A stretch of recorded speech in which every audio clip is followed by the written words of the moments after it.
I think that's why it's sometimes it's easier to maybe not friends, but fill time with younger people. Because they don't have a fully fleshed out life and they have free time to be able to do things. But then, That's probably a fair statement. but a lot of those people don't end up really becoming true friends. They're only friends to fill that void in said person's life at the moment. Yeah, to give you something to do. So what would that fall under? Would that be a friend? A social set of friends? Now, Terry said, I have read that if you keep a friend over 7 years, they're usually for life. And she's had one of her friends for over 25 years now, since they were young. So, I'm trying to think. Well, that's the thing. That what made me think about it, other than Ron and Fez show, I'm sitting here going, was that I'm approaching a time where it would have been 7 years of a friend that I used to hang out with. But now I no longer talk to that friend.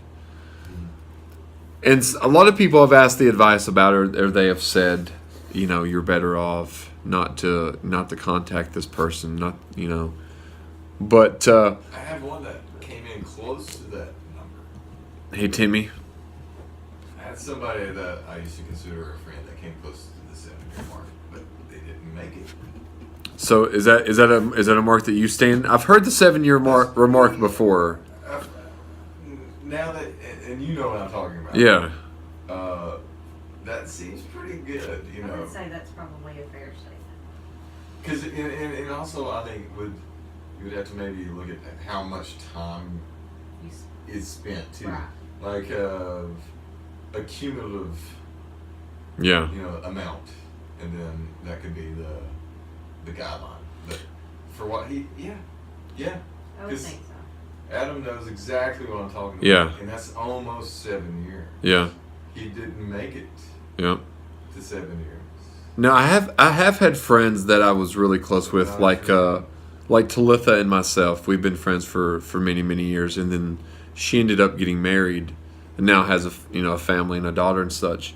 And we aren't as close as we were, but I feel like, and I think she feels like, any time that I would message her, that we're always on friendly terms, and I still would go to visit her and such like that.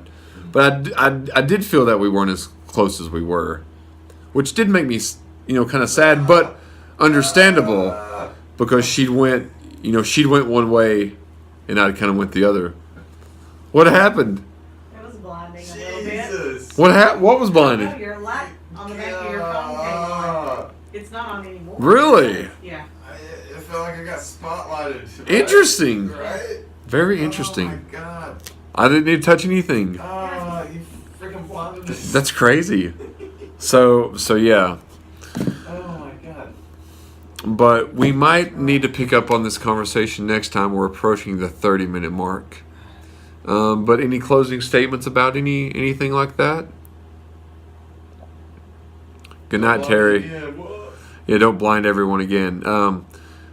Well, we can sum it up by saying thanks for tuning in tonight. Thank you for Tara for being. She drove about an hour on curvy roads to get here tonight in wind and rain and fog. Just mostly fog. Fog. Like a silent hill kind I just wanted to add. Ooh, nice. No, I did. You loved that, didn't you? I expected to see a sign any minute that said Welcome to Silent. Now, I will say this about Silent Hill. I used to go watch movies every Friday at the like the noon or 2 o'clock show when I lived in D.C. for a couple of years. So I went to see Silent Hill. There were a lot of good horror movies being released every single week at that time. So I'm in an auditorium, probably 200 to 225 seats. I mean, it's really big. I'm the only person in there at this particular show. Hey, Sabrina. Hey, she said I'm her favorite DJ. Thank you. So I sit in there and I'm watching Silent Hill, getting ready to watch it. The credits or the previews come on. A man walks all the way in, sits down beside of me. I'm not joking. He sits down beside of me. Well, maybe he thought he was going to get scared, and at least he would be close. I don't know, but I looked over. Really scary. No joke. I looked over Protect me. and I got up and left. I mean, I didn't go out of the movie, but I went up 2 rows, 2 or 3 rows. And I was like, this is so awkward. What if, though? What if that's how he got his jollies before the movie started? He's like, I'm just going to mess with this dude over here and just sit next to him and see what he does. Possibility. Another quick story. I went to see the movie Mother last year when I had that cast on my hand. And I'm only in a small theater. Probably the auditorium's maybe 75 to 100. It's pretty small. So I'm sitting near the aisle because I sometimes stretch my feet out and I'm there by myself. So a guy comes in and I think I'm going to have the movie to myself, and then the actual preview start, where the second preview in, he comes in and sits right across from me. So Well, okay. wow.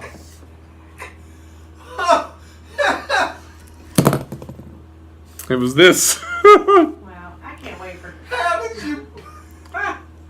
My pinky did it. I can't wait for your Christmas present. My pinky did it. Look, and now Jeremiah's dropping stuff on the floor. Chaos. Chaos, It's falling everyone. apart. Chaos.